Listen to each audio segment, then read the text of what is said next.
nagandog ng serbisyo at tulong sa mga residente ang isinagawang community immersion program ng Strategic Civil Military Operations Student sa Malabon City. Yan ang tinutukan ni Patrolwoman Abigail Rojas.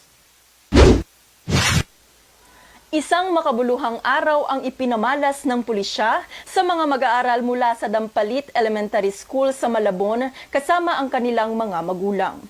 Nakapaloob sa Community Immersion Program na ito ang Balik Eskwela 2024 at Project AKAP na may temang kasanayan at karunungan tungo sa magandang kinabukasan.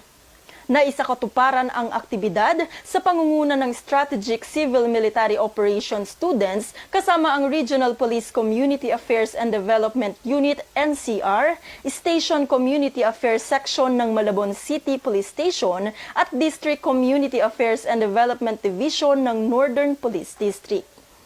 Minsan kasi yung ibang bata pagka walang baon, ayaw na pumasok, tinatama, di ba?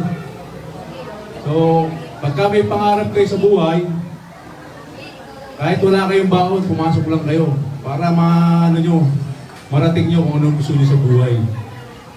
Nagkaroon ng talakayan patungkol sa anti-bullying, anti-illegal drugs at EO70. Kasabay din ito ay ang pagtuturo sa proper hygiene at proper waste disposal na maaaring magamit ng mga lumahok.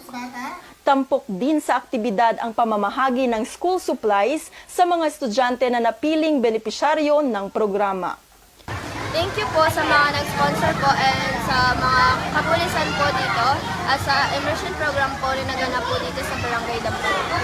Maraming salamat din po sa mga tumulong and sa mga kapulisan po dahil po malaking tulong po ito para po sa aming mga mag-aaral. Di naman nagpahuli ang ating mga kapulisan na nagsagawa pa ng isang dance fitness na talagang kinaaliwan at nagbigay saya sa mga estudyante.